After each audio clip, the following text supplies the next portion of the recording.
10 masalamiz el uzunlikdagi quvurga bir xil ishora zaryadlar zaryadlangan nuqtaviy zaryadlar rasmga ko'rsatilgan joylashtirilgan. Agar quvuvchi zaryad muvozanatda turgan bo'lsa, L1 masofani aniqlang.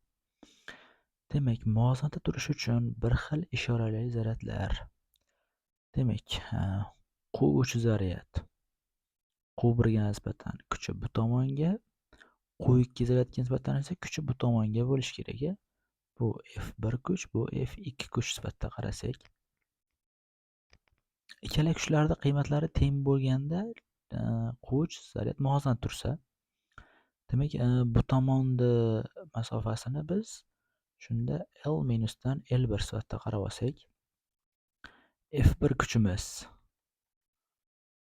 K Q1 Q3 taqsim L1 da kvadrati, F2 kuchimiz bo'lsa K Q1 Q3 ko'paytirilgan Q2 pastda L minus L1 da kvadrati. Ikkalasi bir-biriga teng, demak tenglab olsak, K Q3 ko'paytirilgan Q2 pastda L1 minus L1 kvadrati. Klar bir xil, Q3lar ikkala tomonda bor, bir xil. Demak, qisqartirib borsak, bizda qoladi Q1 taqsim L1 da kvadrati teng Q2 taqsim L minusdan L1 da kvadrat. Ikkala tomondan ildiz olsak, ildiz ostida Q1 pastda L1 teng ildiz ostida Q2 pastda L minusdan L1. Ikkala tomonga proporsiya qilib ko'paytirib olsak, ildiz ostida Q1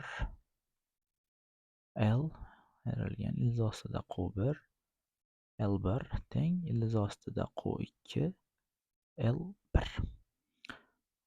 Bu qiymat bu tomonga o'tadi jami bo'lib, demak ildiz ostida Q1 ko'paytirilgan L uzunlik bu tomonda bo'lsa, ildiz ostida Q1 plyusdan ildiz ostida Q2 L1 da qavsashga chiqarib yubordik. Demak, bizdan L1 masofamizning qiymati shunda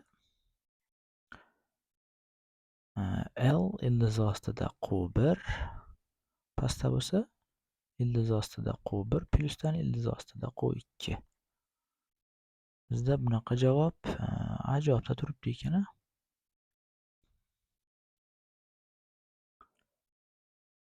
11-masala. Radiusi 5 sm bo'lgan metall sfera sim yordamida yerga ulangan. Demak, radiusi 5 sm bo'lgan metall sfera yerga ulangan.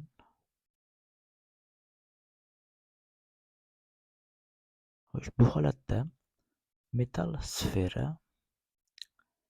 markazdan qanday masofada 24 mikrokulon zaryad joylashtirilsa deyapti. Markazdan qanday masofada x masofada Q zaryadimiz bor ekan. Minusdan 24 mikro joylashtirilsa, sfera sirtida deyilyapti.